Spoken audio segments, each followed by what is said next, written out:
Baik pemirsa, satu hari usai Mahkamah Konstitusi mengeluarkan putusan soal Undang-Undang Pilkada, DPR meresponsnya dengan menggelar rapat kilat RUU Pilkada. Dan hasilnya DPR mengabaikan putusan MK soal batas usia calon kepala daerah dan menyepakati putusan MA bahwa seseorang bisa mencalonkan diri bila berusia 30 tahun saat pelantikan. Serta terkait dengan ambang batas pencalonan kepala daerah, balik DPR mengakali ketentuannya.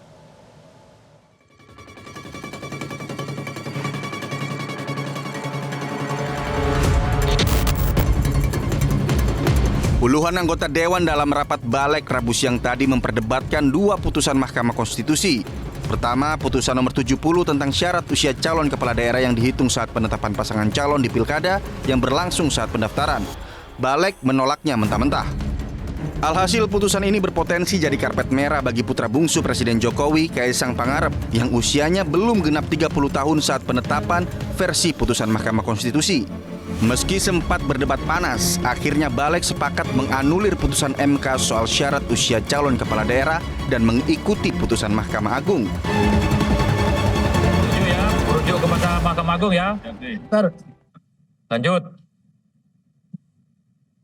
Pimpinan ini setuju atas apa ini pimpinan? Yang pilihan MK, Mahkamah Agung putusan kan ada dua putusan pengadilan. Fraksi PD sudah kita kasih kesempatan ngomong. Fraksi yang lain kan juga punya kesempatan dong ngomong, punya hak yang sama. Oke, terus yang diputuskan apa? Merujuk kepada putusan Mahkamah Agung. Mayoritas. Sudah dihitung per fraksi pimpinan. Siapa yang setuju, siapa yang tidak setuju? Udah kelihatan dari tadi itu. Tadi kalau nggak salah baru dua yang ngomong. Silakan lanjut. Bapak Ketua. Pimpinan. Ya nggak perlu mengatur fraksi yang lain. Yang penting fraksi PD sudah menyampaikan pendapatnya. Fraksi lain menyatakan persetujuannya, ya urusannya fraksi lain-lain gitu. Saya kira fair aja kan. Kita kan tidak Pimpinan, saya kira kita lanjutkan supaya bisa kita bahas di selanjutnya, pimpinan. Pak Ketua, ya, bukannya bertanya ini, kami hanya sekedar mengingatkan, dan kami juga ingin juga teman-teman kita urung rembuk, ya. Ada putusan yang sudah jelas dan kita harus akomodir. Ya, putusan 60 kemarin itu, menurut kami yang ada di PDI Perjuangan, dua-duanya sudah jelas. Mengenai threshold sama mengenai usia. Kalau sekalipun ya mengenai usia di pasal 7 ayat 3 ini dikatakan open legal policy, kami khawatir itu akan menjadi kekeliruan. Karena apa? Ini hanya kekhawatiran. Apapun nanti yang diambil dan diputus oleh teman-teman, tentunya kami cuma satu fraksi yang suaranya kan 8. Kita akan terima. Tapi jangan sampai rapat kita ini yang dihadiri oleh orang-orang yang pintar-pintar dan paham hukum tata negara ini sia-sia. Karena memang ingin saya tanyakan tadi, apakah putusan itu sudah clear and clean mengatakan ya bahwa itu efektif pada saat ditetapkan sebagai pasangan calon. Dan sesuai dengan logika dan nalar sehatnya begitu. Kalau pengaturan digantungkan pada saat dilantik, itu yang saya katakan tadi.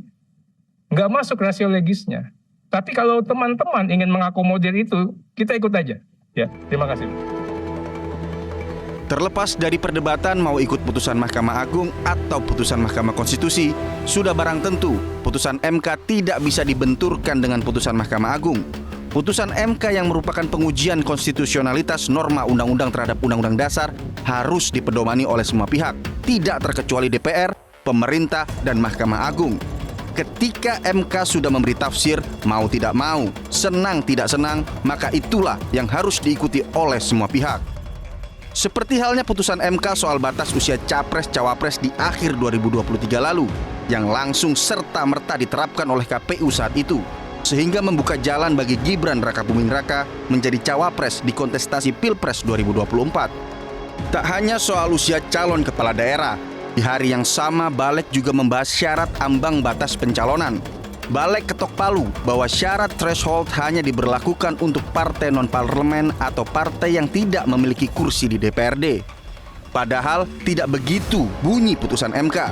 DPR dinilai mengakali putusan MK ini yang melonggarkan ambang batas pencalonan kepala daerah untuk semua partai politik peserta pemilu. Pada akhirnya pasal 40 ayat 1 Undang-Undang Pilkada yang mengatur ambang batas 20% kursi DPRD atau 25% suara sah pileg tetap diberlakukan bagi partai-partai politik yang memiliki kursi parlemen. Padahal MK membatalkan pasal itu untuk menghindari demokrasi yang tidak sehat sebab threshold versi Undang-Undang Pilkada rentan memunculkan calon tunggal. Terlepas dari rapat kilat Balek menyikapi putusan MK ini, Balek DPR mengingatkan bahwa DPR pemegang kekuasaan dalam pembentukan undang-undang. Penting kami mengingatkan bahwa sesuai dengan Undang-Undang Dasar 1945 Pasal 20 bahwa DPR memegang kekuasaan dalam pembentukan undang-undang. Itu clear gitu kan. Jadi ya terserah DPR gitu kan.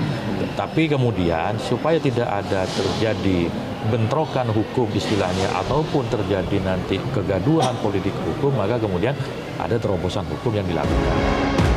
Namun, perlu kita ingat juga bahwa MK merupakan penafsir konstitusi satu-satunya yang memiliki kewenangan menguji undang-undang terhadap UUD 1945 dalam sistem hukum Indonesia. Dan putusan MK bersifat final dan mengikat, serta berlaku serta-merta bagi semua pihak atau erga omnes.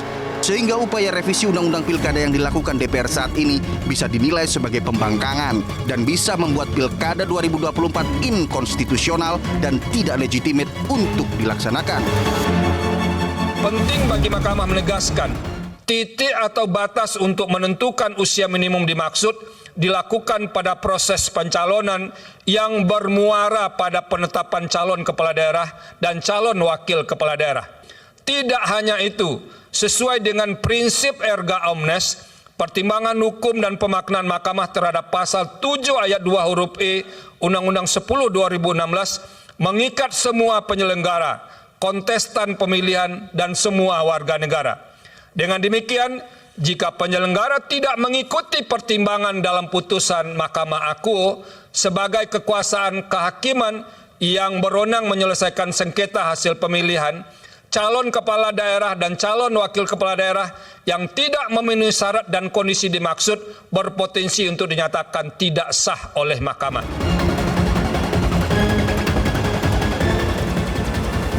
Jelajahi cara baru mendapatkan informasi. Download Metro TV Extend sekarang.